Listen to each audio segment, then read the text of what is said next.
after Tupac got killed, Puffy allegedly gave the money I heard to Zip. Zip had a check in his right pocket, right back pocket, and that check was for $1 million.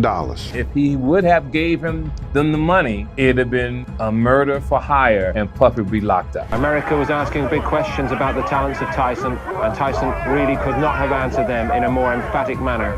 Mike Tyson, how you feel about him saying that he wish he had 5 seconds in the room with Tupac killed him? I only need 1 second with you, dude.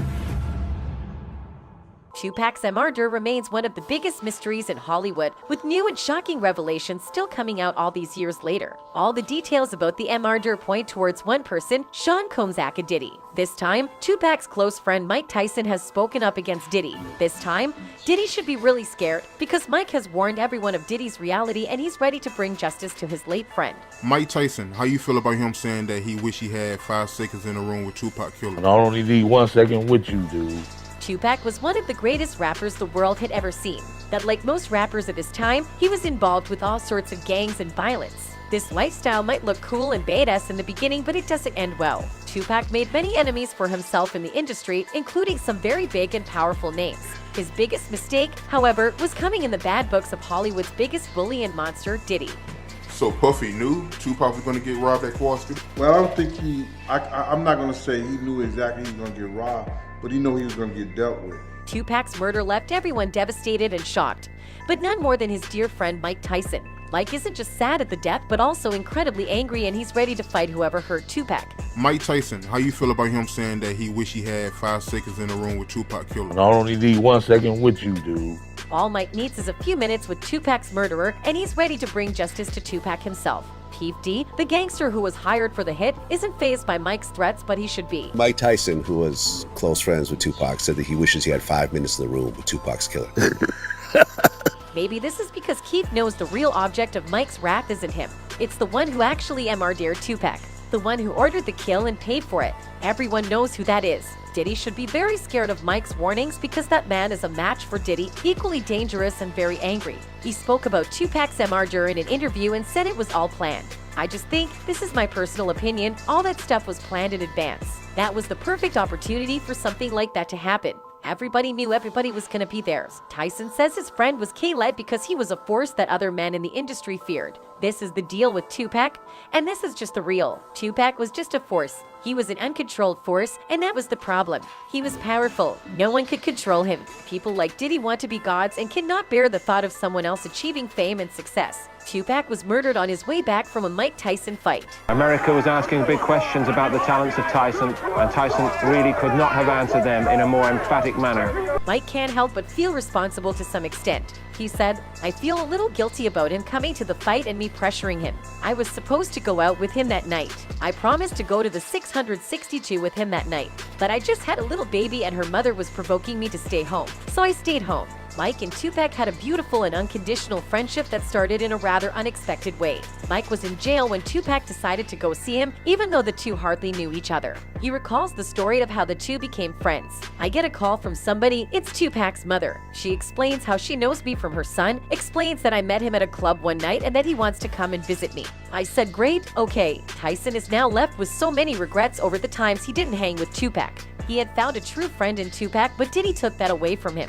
He always wanted me to smoke weed with him, and I never did it, and I wish I did. That's my biggest regret. He talked about Tupac like Tupac was a saint. Mike had an incredibly close bond with Tupac, and he wants everyone to know what Tupac meant to him. He had a heart as big as this planet. He had so much love and compassion, and you couldn't even see it under his rage. He's going to last until the time this earth comes to an end.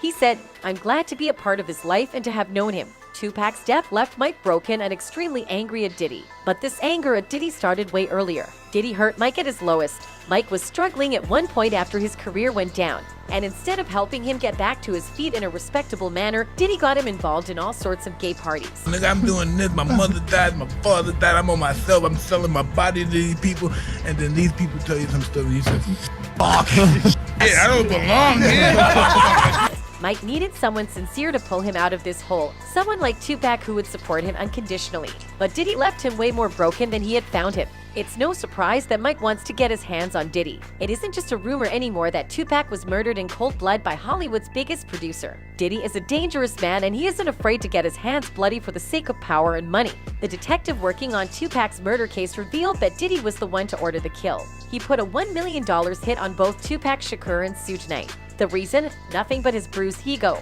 This hit was ordered after the highly publicized rap beef involving himself and Biggie. How do you think the detective found out? The gangster hired for the kill admitted so himself. Even then, the detective couldn't do anything and bring Tupac justice. The American law has agreements. They can tell us everything they know about their own involvement in a crime, but we cannot use their own incriminating statements against them. So even though the killer admitted to the crime, he even explained how Diddy was the one to hire him. The police knows, the detective knows, we all know Diddy is the murderer. Yet, he walks free. Diddy didn't just murder Tupac in the heat of the moment. In fact, he planned out everything and hired multiple people to make sure his name wouldn't come up with the murder. I was offered $30,000 to perform it. Diddy paid Zip $1 million after Tupac was murdered. But Zip was only the middleman. His job wasn't to kill Tupac. In fact, all he had to do was transfer the funds onto the actual killer. Even though Diddy tried to be really thorough in his work, he couldn't stop his bodyguard at the time, Gene Deal, from snooping around. That's how we know this story about Zip getting the money is real. Zip had a check in his right pocket, right back pocket, and that check was for $1 million. If Zip wasn't the one to shoot Tupac, then who was? Diddy isn't some small-town criminal. He's a whole mafia who hangs out with the worst gangsters that America has seen. One of these gangsters is Keith D. Keith, was the one Diddy had actually hired to carry out the KLL. But wait, there is another twist to the story. Keith wasn't the one who K-led Tupac either, or at least that's what he says. According to Keith, it was his nephew Orlando Anderson. Keith is as unafraid as Diddy himself. He even openly recalls the time Tupac was shot and brutally murdered. He talked about this in an interview. We just pulled up to the stoplight. They were making a right. There were about 17 cars. We just pulled up in the gutter lane and seen their SS, and that first shot hit Big Boy in the head. I thought he was dead. Like, damn, he's dead. The money that Keith was supposed to receive from Zip never got to him. This put Keith and Diddy on the wrong foot, but also helped Diddy get out of any direct involvement in the murder case. Keefy D and them never got the check, which in the grand scheme of things probably worked out best if Puff actually did write a check for that, because otherwise you'd be connected to that situation. If the money had reached Keith, Diddy could have been tried in court and Tupac could finally be brought to justice. If he would have gave them the money, it'd have been a murder for hire and Puff would be locked up. All these people, Zip and Keith and Anderson, were just pawns in Diddy's game. The real murderer was him and line. Even today, anytime Diddy is asked about Tupac and his murder, he starts sweating. You can tell by the way he is so insistent on putting a stop to this question that he is very uncomfortable in answering it. That claimed, which we know wasn't true. Yeah, check this out. We don't talk about things that are nonsense. We don't even entertain nonsense, my brother. But of course, Diddy can never escape this fate. Everyone knows what he has done, and people won't let him forget it. Big names like Eminem talk openly of Diddy being a murderer in his rap. The day you put out a hit is the day Diddy admits he put the hit out that got Pac killed. As much of a gangster Diddy would like to portray him as, there is nothing he can do to stop people from talking. Well, unless he tries to put a hit on them all too. A fan wrote that Tyson and Tupac's friendship was beautiful, and it's no wonder that he still wants to bring justice to his friend. Just saw an emotional footage of Tupac and Mike Tyson hours before his death. Tyson truly loved Tupac. Sad cause we miss him. That's it for today, folks. Until next time, goodbye. Yeah, I mean, do I think that this has a lot of merit to it? Yes. I think that these things that are being alleged in the video have a lot of merit to them.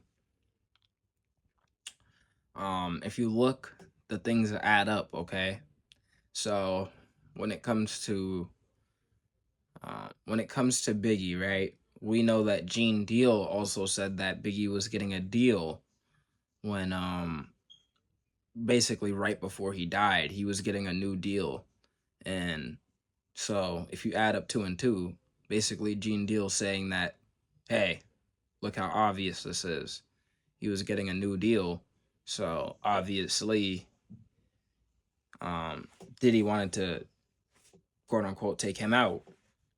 Allegedly wanted to take him out because he didn't want him to fulfill his new deal. Obviously, he wanted him to be basically, it's like either you stay with Bad Boy or there is no you.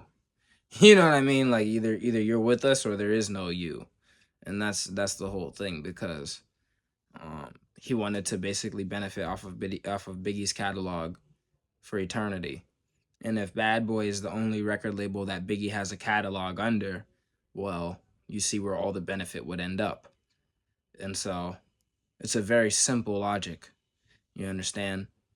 I keep you here so that I benefit off of you even when you're long gone. And this is the finesse of the music game. This is the entire music industry, not just Diddy. He was just the first black man to be successful with this. But he was just the first black man to be popular and successful with this. Okay? But this has been a thing that has been going on, and he took inspiration from Leor Cohen. Okay? And so, do I think that these things have a lot of merit to them? Yes, I do. You understand?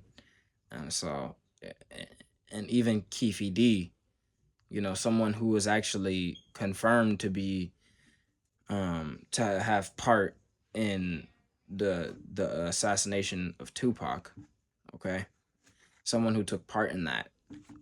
He has also said that Diddy was going to pay him $1 million, but never did.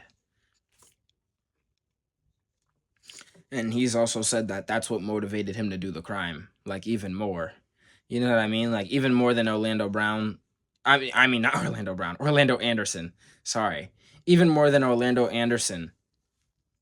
What motivated them even more than that was the $1 million. And Puffy was supposed to send it over, but he never did, because Puffy always slimes people out. Because Puffy's the king slime. He's the real YSL, okay? He's the real slime. Okay, he's the real slat. Okay, he's the real wipe your nose. Really wipe your nose, okay? He's really wiping noses though.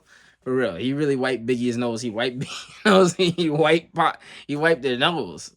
He wiped Pac's nose. You know what I mean? Yeah. He's the real slime. The real slat. Yeah. That's the real slat. You know what I mean?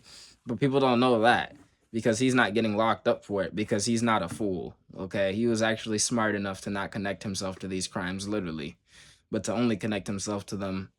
How do I say this? He didn't connect himself to the crimes directly. He's only connected himself to the crimes indirectly. And this is how a smart criminal operates. You see, Diddy is actually a genius in disguise, a wolf in sheep's clothing. And he's waiting for you to go to his label so that he can finesse you out of everything and make you a slave for eternity, and then benefit off of you when you're long gone. Yeah, he's a wolf in sheep's clothing, and you would never know it. You would never notice it from 1,000,000 miles away. You know? And that's just what it is. You'll never know. You'll never know, because that's the whole finesse. He's a shark, and you'll never know. You know? He's a shark in a shrimp's clothing. Okay? He's a shark in a shrimp's clothing. He is. When Diddy smells blood in the water, he gets hungry. His stomach starts growling when he smells blood in the water. He gets hyped. He gets hyped when he smells blood in the water. And when he sees a new artist, a new vulnerable artist, a new naive piece of meat, a new naive artist, blood in the water, okay? He gets hyped and he goes, and then he goes and he devours them like Jaws. He does them like Jaws, okay? Like Jaws. He comes and devours them like Jaws. Like Jaws, okay? Once he sees blood in the water. So, you know, Diddy is one of the greatest sharks in existence. He's actually a billionaire from sharking people. Diddy's actually a greater shark than almost every shark you've ever seen on Shark Tank. And almost every shark. He's actually one of the greatest sharks ever in existence. Because there's not many billionaires. And he's one of them. Okay? Most of the people you see on Shark Tank aren't even billionaires. Like most of the people Most of those business guys aren't even, most of those guys, they're like high multimillionaires. They're not even billionaires. The guys who are giving out bad deals on Shark Tank, who are actually sharks, you know what I mean? The sharks on Shark Tank who give out bad deals, a lot of them aren't even billionaires. Diddy is a better shark than all of them.